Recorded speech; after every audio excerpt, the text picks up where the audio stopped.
Hello, and welcome to the Casino Tears podcast. I'm one of your hosts, 10 Ton is number one, and joining me as my co-host is the one and only Ed Robinson from Roll to Win Craps.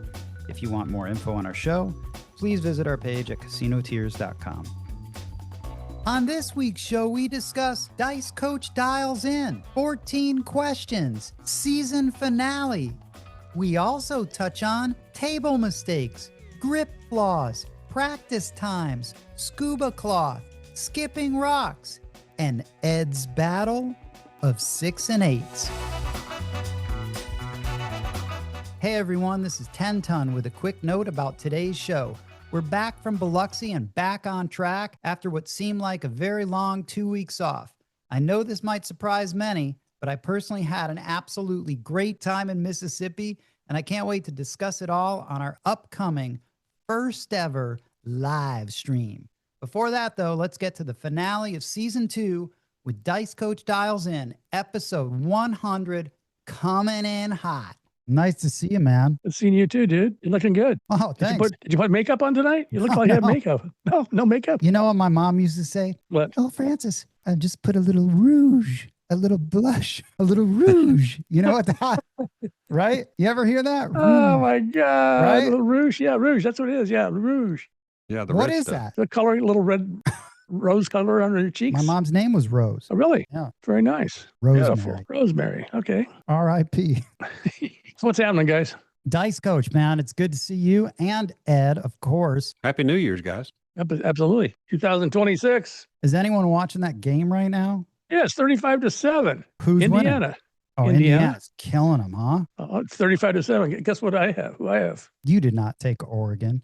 No, I took Indiana minus 3.5. I can't believe the line was that tight. Oh, it's very tight. Well, you know, Indiana has lost a game all year, and the only game Oregon lost was to Indiana. Fixing to lose another one. They lost that one 30-20. The only thing I was worried about was the revenge factor. Well, that first 11 seconds, Indiana scores defensively, so there goes the revenge factor out the window. Yeah. Ed, their coach was a Saban coach, right? All these coaches that are playing are Saban's coaches. Yeah. Every damn one of them. He's killing it. Oregon, the Oregon coach, the Indiana coach, the Miami coach, the Ole Miss coach. No way, really? Yes, they all come through Alabama to go wherever they're at. That coaching tree has some roots. Georgia, the Georgia coach. I'll be here, dude. Big Ten. I'll go for the Big Ten team. Oh, you know that last man standing on the circa, 10 Ton? Yeah. 5 survivors. The last 5, there's 20-0. Oh, really? 20-0. 5 people went 20-0. Oh, There was never been a woman won one. There's 2 women this year that won it. She's 25 years old and a nurse.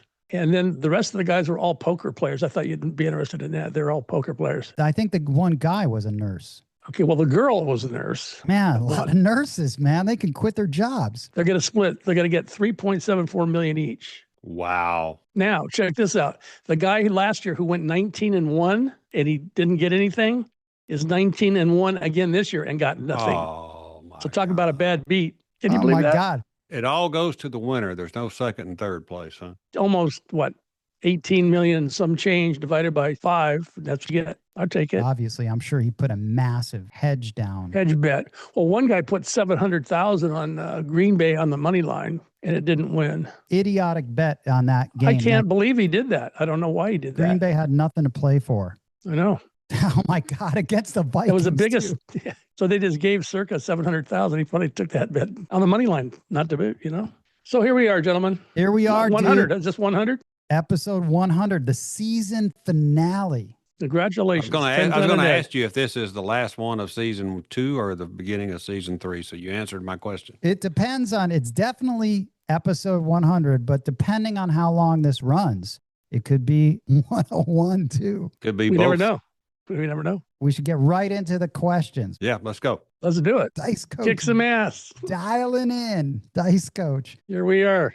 In no particular order, okay? Let's go with the 2 winners. These guys submitted questions. They also won last month's contest. That's good. Viking Jim, a.k.a.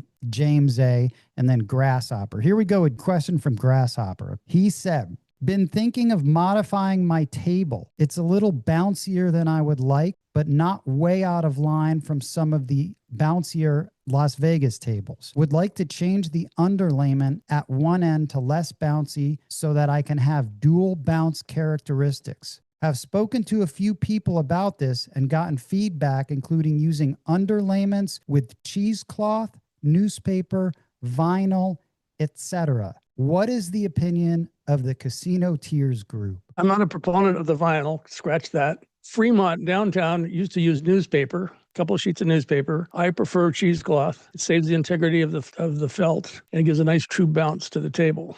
That's what I got on mine, cheesecloth. I think your table, in my opinion, is the closest thing to the Fremont table. It is, only it's a little shorter. Yep, as far as the bounce goes. Yep, exactly. So are they using cheesecloth at Fremont? Do you know that? I don't know what they were using newspaper at one time. I don't know what they're using now. I'm using what Table Maker provides, sort of your basic sort of gray felt that goes underneath it. I think I've got a fair bounce on this table. Yeah, it's not real bouncy. No. Ed, what do you have to say? Because you just got that other table and you've got it on with two felts on there, which is probably super bouncy. Well, I mean, I've tried everything from scuba cloth to Scuba cloth? Yeah. What the hell is scuba cloth? I've never heard scuba cloth. Have you? It's that. Yeah. Well, that's what they make Wetsuits, well, scuba gear out of. You know, if you're going to go scuba diving. And the Stretchy. wetsuits.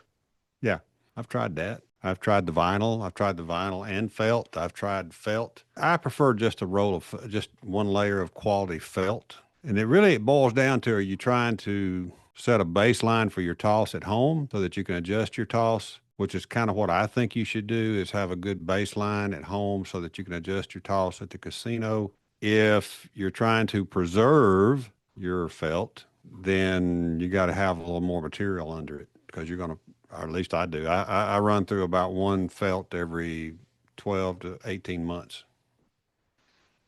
I just grind holes into them because I keep hitting the same little 4-inch circle down there. Depends on what you're trying to accomplish. I don't think you should try to mimic a table at a casino, because not all of them are the same. So you might as well just make yours that'll give you a good baseline reading on your toss, track your rolls in some fashion, and then adjust your toss when you get on that table. Higher, lower arc, less spin, more spin, change your landing zone, whatever you got to do to make it work on that casino table. I would agree on that. But one thing I would note is try to figure out the table that yours ends up closest resembling, you know? In the casino. Whatever that is, Well, you're going to find one.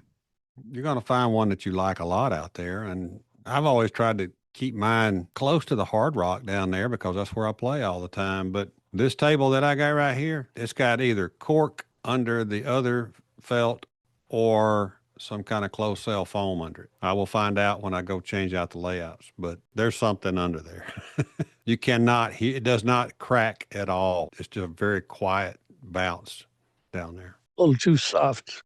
Well, there's something to be said for that. I'm learning is that it's making me make my toss softer and concentrate on landing them flat, which will help you in any situation. But yeah, I don't know. I'm trying to decide if I like it or not, because it's got some bounce. If you don't land them right, you'll know it real quick. That's for sure.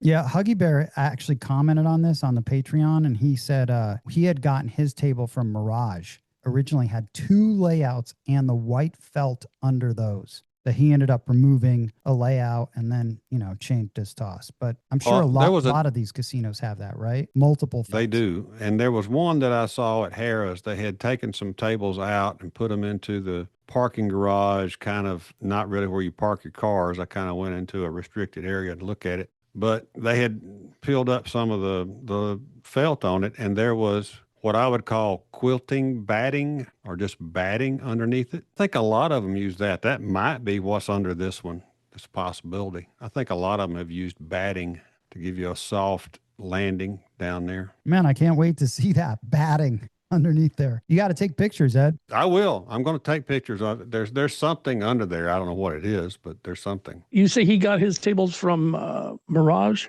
Huggy Bear did. Yeah, I couldn't play on those tables. I did not like the Mirage tables. I never played there. I played there 3 times in 24 years and lost all 3 times. I never went back. Now it's not there. 10 ton, his mic is clipping in my ear. Yeah, Bo, your mic is clipping. So what does that mean? I don't know, man. I don't know what's going on over there, Ed. So what's the problem, fellas?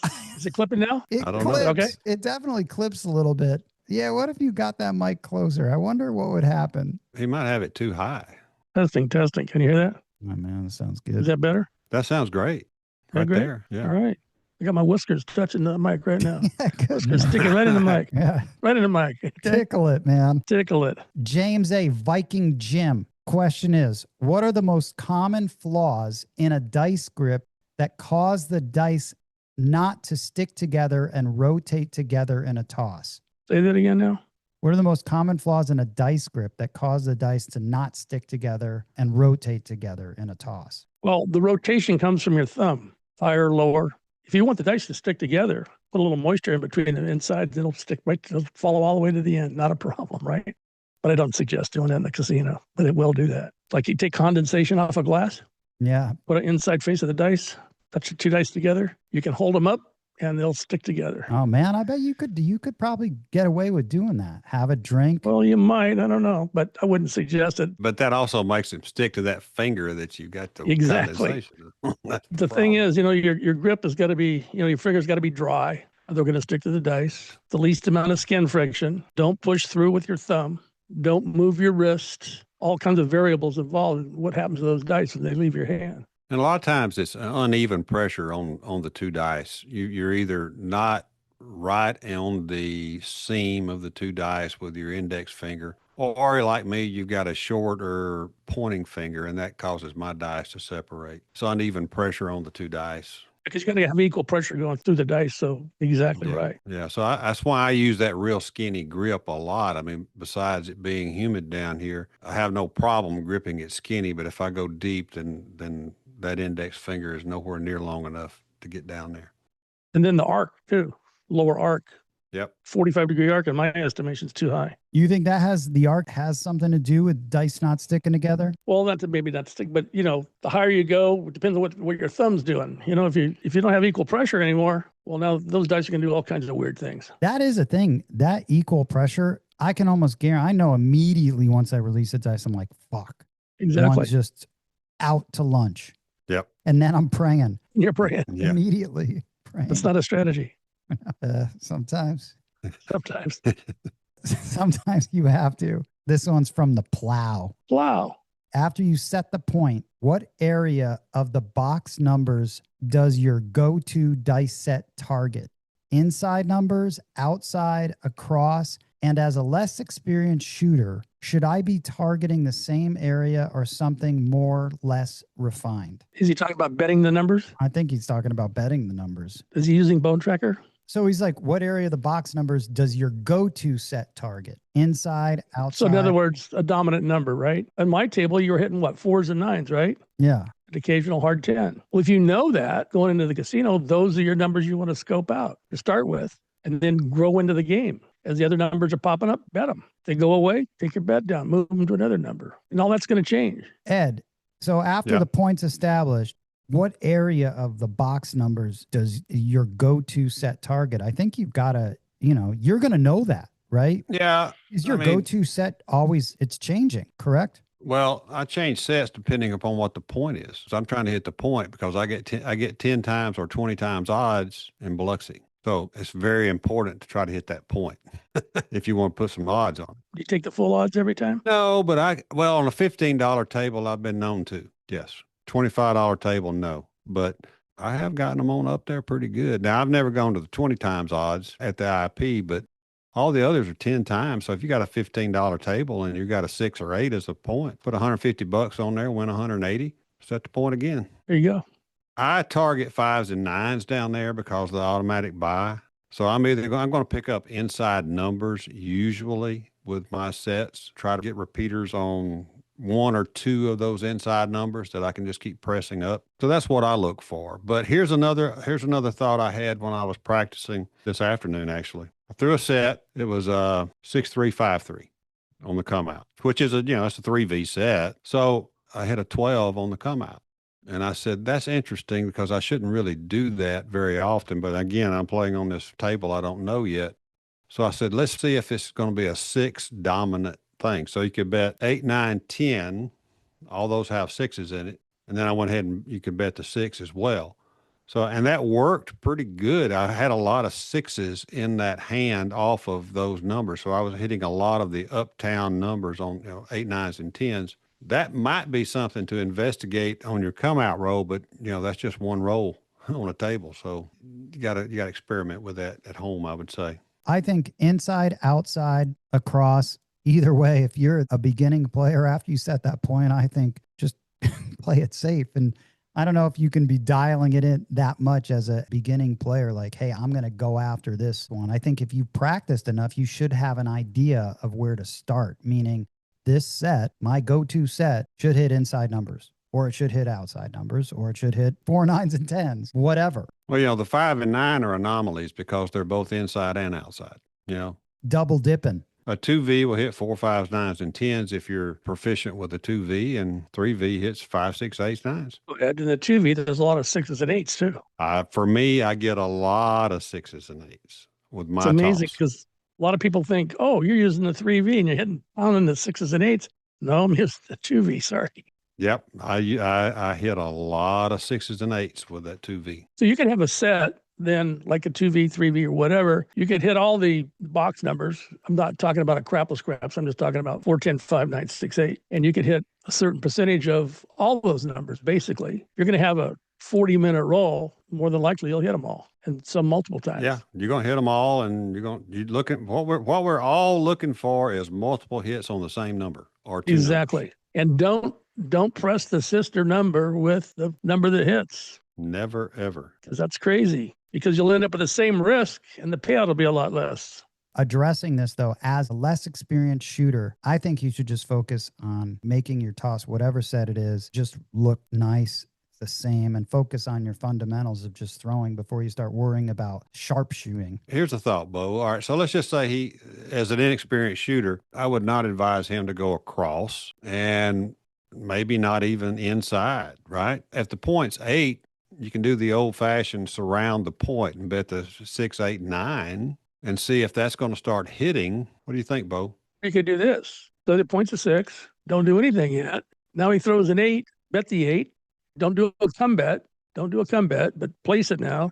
So now he throws the 5. Now bet the 5. So if he starts repeating those, if he doesn't, then you've got a problem. But if he starts repeating those that you're following, then you're in business. You don't have a bunch of wasted numbers out there. You may not even hit a 410. You know what I mean? Right. So you can just tiptoe into the game that way. Just pick 3 numbers, a point and 2 numbers, and see if you can knock those off. Get them paid for and see what else is rolling. Yep. Bet what's rolling, lay what's not. That's simple, right? Bet what's rolling, lay what's not. There you go. All right, this next one is from Okram Polo. Marco Polo? What are your bets like on all other rollers, assuming they are DIs, in parentheses, before you qualify them and after? And just random rollers as you wait for the dice to come back to you? Personally, I wait for dominant numbers. I don't do a pass line bet.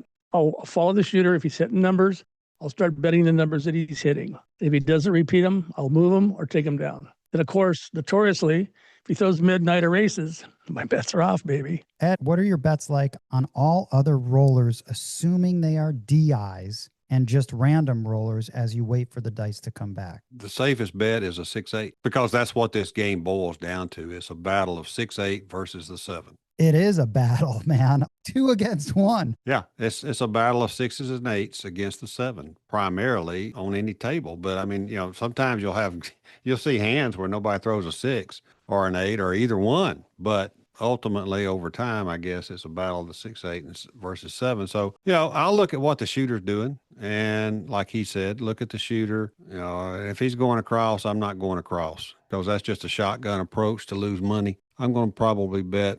I might even iron cross him. If the point's 5, I'm probably going to iron cross him. And then the other shooters, I'm going to wait a little bit, the randoms. Because, Bo, this last trip I was on, I sat there with my chips in my rack, and I was watching these random people throw, and I was just watching, about the 5th roll, 6th roll, here come a 12, and I'd lay the 4 and 10 for $100 each. And then within 2 rolls, here comes the 7. Yay, so it works. Yep, That's good. it worked. And when you do the iron cross, Ed, what I suggest, if you bet in the 6 and 8, your bet in the field should not be any more than 50% of the payout of the 6 and 8. That is correct. Otherwise you're not really gaining anything. And then if you're doing the iron cross and you're not hitting any crap numbers, but you're hitting box numbers, I like to take that field bet and move them to the numbers that are hitting. And Yeah, that's what I do.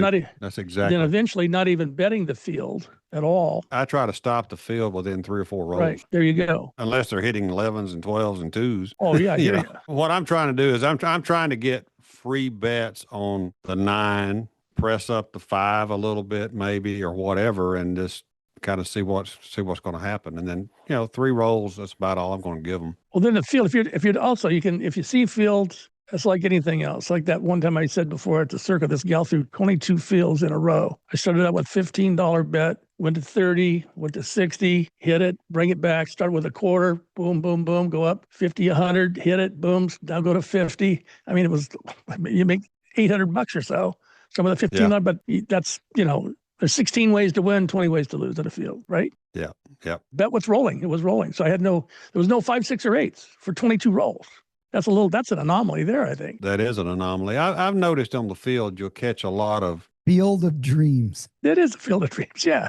2 to 3 field bets. And then all of a sudden here comes a 5, 6, or 8. Right. And then we clump up. Yeah. And so then what I do normally is if that field hits, let's say it's $15, I normally press it to 25, put the nickel in the rack, and then it'll hit again, and I collect that quarter and leave that quarter out there. It seems like more times than not, here comes the 5, 6, or 8. But sometimes they'll throw or worse, the 7. Yeah, or worse. Yeah, I've had it hit with I've had it with that quarter just sitting there, and then they throw a 12. Play double or triple. So do they pay triple in Biloxi on midnight? Depends on the casino. Most of them are double. Okay. Most of them are double though. Double and the aces are double. Yep. Fair. Most. I'm looking forward to Biloxi. I am too. And done you? I'm looking forward to flying there with Bo. Bo is not looking forward to flying with you. Bo should be. I hooked it up first class. Judge three putt. He says, how are you getting to Vegas? I said, I'm flying with 10 ton. He says, oh, that ought to be entertaining. It will be, man. It will be. Oh my God. The best, least painless way as possible. There you go. Boom. Direct.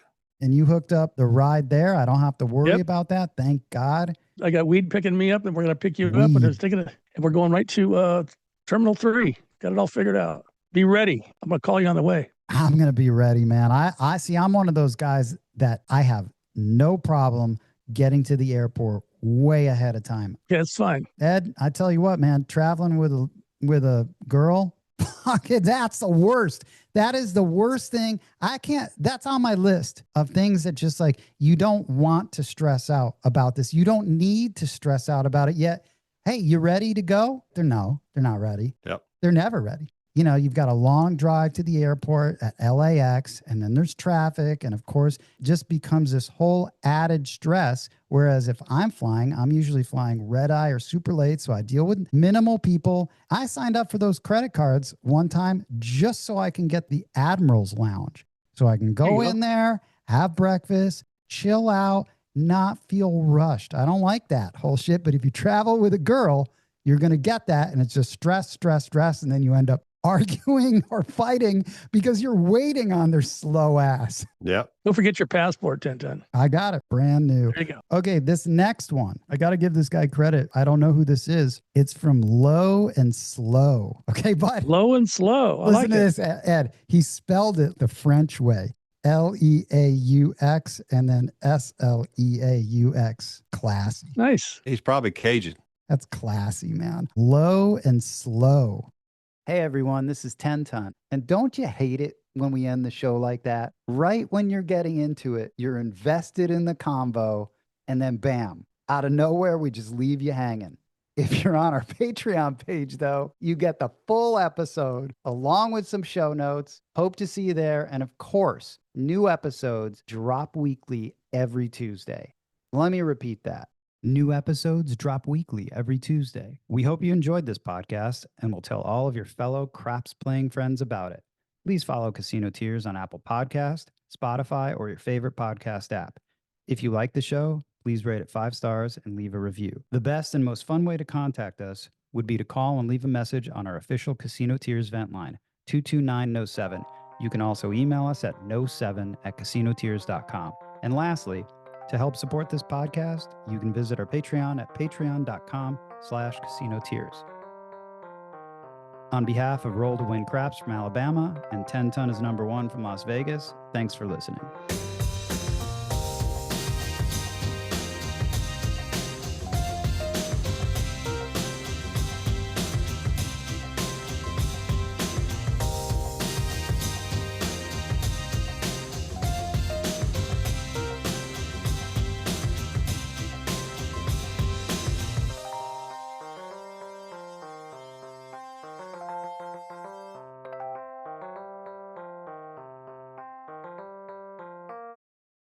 We hope you enjoyed this podcast and will tell all of your fellow craps playing friends about it.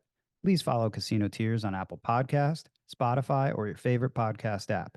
If you like the show, please rate it 5 stars and leave a review. The best and most fun way to contact us would be to call and leave a message on our official Casino Tiers vent line, 229-07. You can also email us at no7@casinotiers.com. New episodes drop weekly every Tuesday. On behalf of Roll to Win Craps from Alabama and 10 Ton is number one from Las Vegas, thanks for listening.